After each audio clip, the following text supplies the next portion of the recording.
Hi friends, இப்போ நம்ம ஆகா கல்யாணம் பார்க்க போகிறோம். ஆகா கல்யாணத்தில் நம்ம மகா குளிச்சுட்டு தலையை சீவிட்டு சூர்யா கண்ணு முழிக்க பார்த்த உடனே ஒரு ரொமான்டிக் லுக்கு.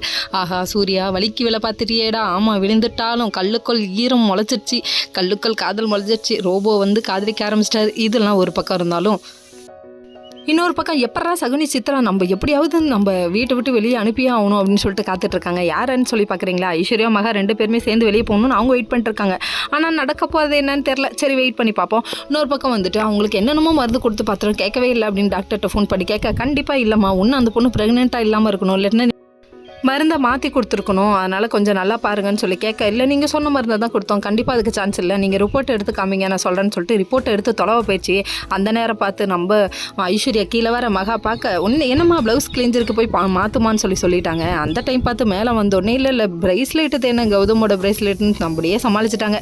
ஐஸ்வர்யாவுக்கு இந்த ரிப்போர்ட் யார் கைக்கு கிடைக்கக்கூடாதுன்னு கிழிச்சு பாத்ரூமில் போட்டாங்க. தடையத்தை தப்பு இல்லாமல் நீ அழைச்சிடலாமா? இன்னும் கொஞ்ச நாள் போனால் குழந்தைய கேட்பாங்களே, அதுக்கு என்ன பண்ணுவேன்? ஒன்றும் புரியலையே. இதெல்லாம் ஒரு பக்கம் இருந்தாலும் நம்ம ராஜலட்சுமி வந்து நாளைக்கு வளகாப்புக்கு நீ இந்த ட்ரெஸ் தான்ப்பா போடணும்னு சொல்லிட்டு கொண்டு வந்து கொடுத்துறாங்க. நம்ம சூர்யாவுக்கு என்ன பண்ணுறதுன்னு தெரிலங்க. ஏன்னா சேம் பிஞ்சாக போடணும்னு சொல்லிட்டு மகா ஒரு பக்கத்து ட்ரெஸ் எடுத்து வச்சுருக்காங்க. என்னையா இங்கே நடக்குது? அம்மா ஒரு பக்கம், மகா ஒரு பக்கம், யார் பக்கத்து நிற்கிறனே ஒன்றும் புரியலையேன்னு சொல்லிட்டு சூர்யா குழம்பி போய் நிற்கிறாரு. இதுக்கப்புறம் என்ன முடிவு எடுக்க போகிறாருன்னு தெரில. வெயிட் பண்ணி பார்ப்போம். ஓகே ஃப்ரெண்ட்ஸ், நெக்ஸ்ட் வீடியோவில் பார்ப்போம்.